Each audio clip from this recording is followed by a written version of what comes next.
So today I wanted to share with you one of the easiest but one of the hardest ways to develop your intuition. So a lot of people expect that it's going to be maybe something that they have to work on and they have to go through like these steps and really study and memorize things.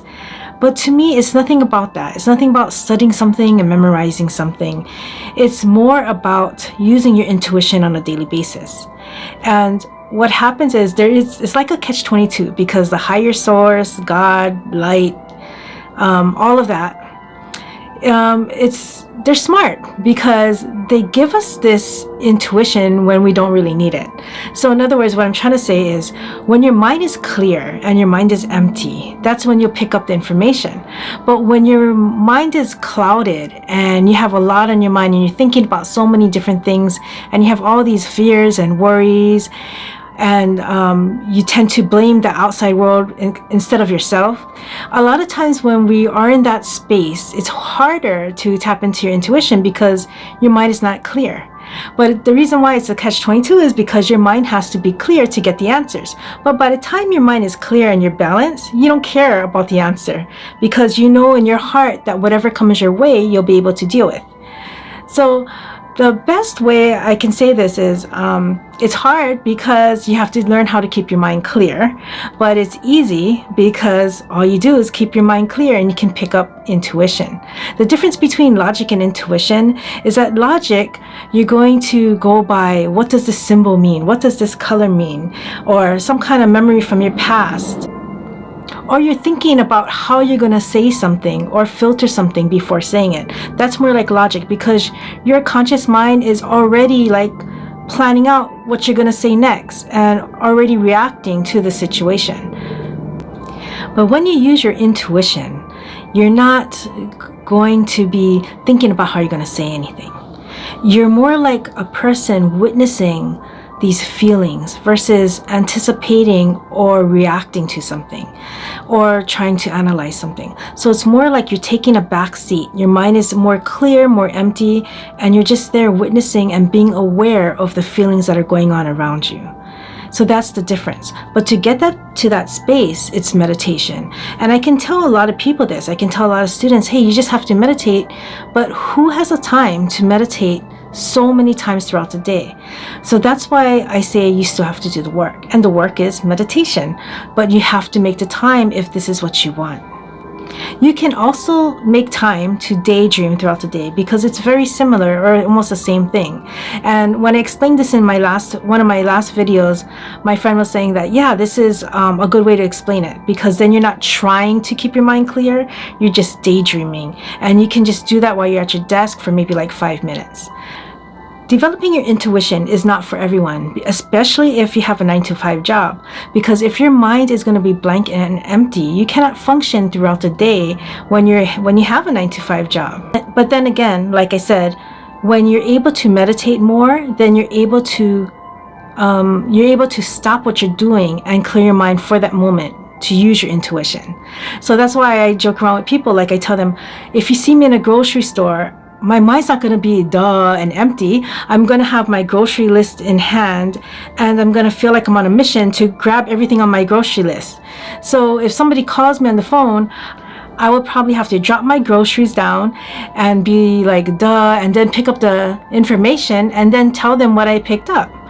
Because my mind is not empty all the time. Well, I don't think so anyway.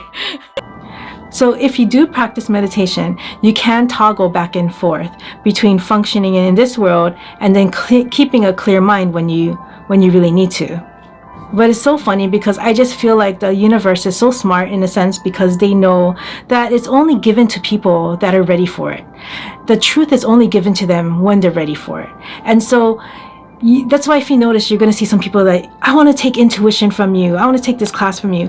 And then they take out the tarot cards and they're like, is he cheating on me? What is he doing now? Did he lie to me today? Did he really go there? And it's like their mind is so filled with all these thoughts and they're not very balanced.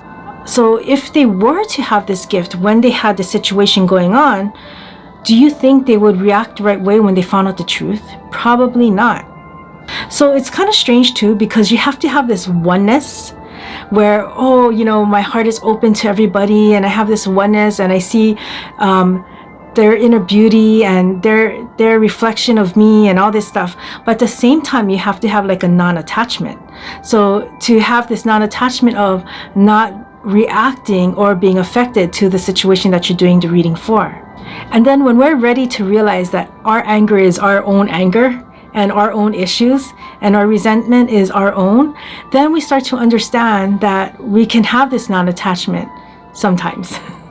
That's why a lot of my previous videos is about meditation and healing yourself and letting go of all these things from your past, because that's the place you have to get to first. And it seems like, oh, this is just a meditation like any other meditation, but that's the one that you have to do before clearing your mind. So I wanted to give you an idea of this exercise that I call the Psychic Dictionary.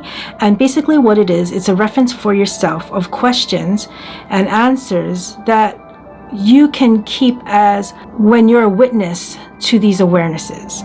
So I want to say when you're a witness to these awarenesses, because I don't want it to be references and labels like you're just reading another book in a tarot card deck. You know, I want it to be references, but references of things that you will witness and be aware of as you're picking up the psychic ability. The first thing I'm going to say is to get a paper and pen, and we're going to call this like the Psychic Dictionary book. This is your reference. So what you're going to do is you're going to write down certain colors and emotions and feelings in them. So just for example, like blue, red, yellow, green, emotions like anger, hate, jealousy, trust, fear. And then you want to get more specific with things like, what does a Monday feel like, Wednesday, Thursday, January. You can even go into seasons. You can even go into gender, boy or girl. And as you write these things down, they become your references that you go back to. But you don't go back to the point of analyzing and try to figure out what you're going to say next. You go back to in your mind and you're just like, okay, I witnessed this color blue. I witnessed feeling a certain way. And whatever comes to your mind, that's what you say. That's what you feel. That's what you get. So when you come back to it later, it's just giving you an idea of things that you feel. It's not really for you to remember or memorize like tarot cards, or else it's going to just be another book in a tarot deck. What you want it to be is like just an exercise on getting your answers fast. What does blue mean to me? What does this mean to me? How do I feel about this? Every time it's going to be different, because your question will always be different. So just like a tarot card, you know, you can say this is the death card and means this. But if somebody asks you a different question, is it always going to mean that? Probably not, because you're just labeling it. So, but if you look at the card and you pick up certain colors and you feel certain things, then you're most likely going to get a different answer that matches the question. In order to practice receiving these messages faster, you want to practice by writing these words down and answering them as you write them down. Another good thing to do is what I say to, you know how they say like diarrhea of the mouth, where people sometimes just talk and they don't think about filtering it before saying something? It's kind of like that in a way, where you want to ramble and you just want to say something and you just want to talk and talk out your answer to yourself. And by doing that, you're keeping this throat chakra open, and you're just going to keep talking, and that way whatever comes out is not filtered, and it might be very true to what you're looking for as your answer. In one of my classes, I used to tell people to practice rapping, like freestyle rap. So if they don't want to do it in public, they just, of course, go in your own room, practice freestyle rap wherever you are, because the more you do something like that where you're not thinking and you're just saying, it gives that automatic, so you're able to just say it when you're doing your reading.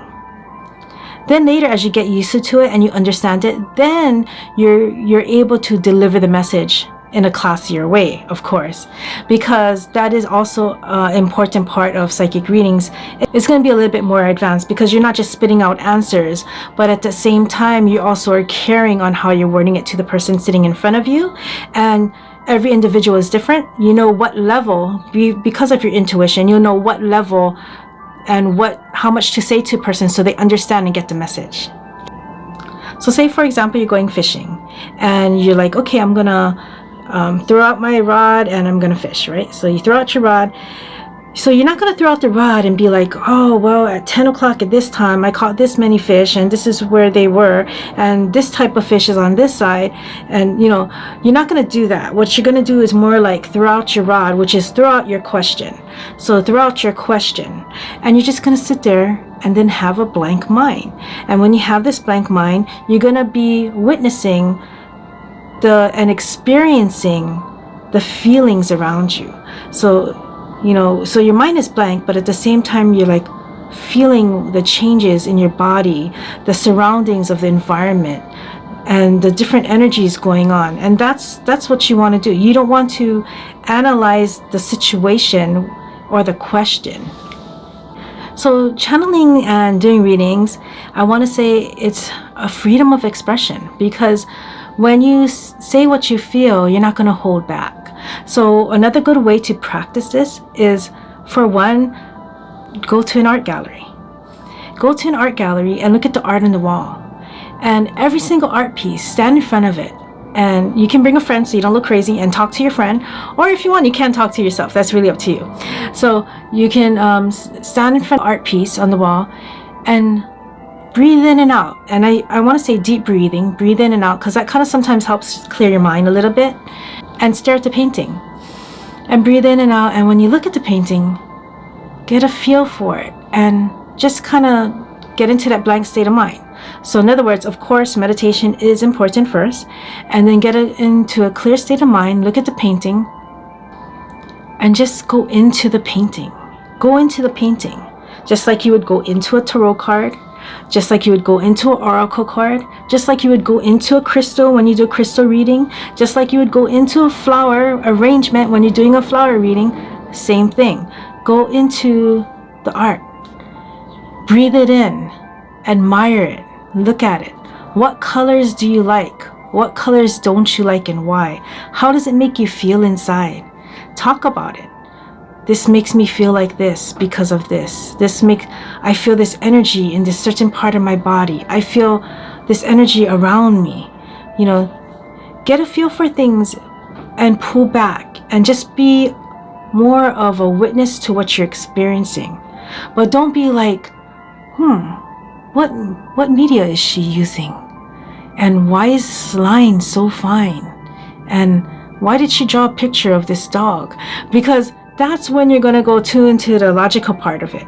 So what I want you to do is just kind of like look at it, pull back, and get a feel for it. How do you feel when you look at it? Is there anything that comes up for you? Maybe a certain scent comes up for you. Maybe it's something you hear. Sometimes it's something you feel. But whatever it is, go into that and look at every single art. And when you can look at all these artworks and get that feel for it and describe it out loud to a person without hesitation, without thinking, without saying, I'm not sure why I like this, without analyzing and just speaking like diarrhea from the mouth, like I'm trying to do as I'm doing this video now, same thing. And then when you do that, you'll get this understanding of how to not be filtered, how to channel, how to keep your throat chakra open, and how to say what you really feel. So I hope you like this video, and if you do, click the like button and subscribe. If you are interested in my courses, you can also put comments below as well, and I will try and get an email out to you when I start my events.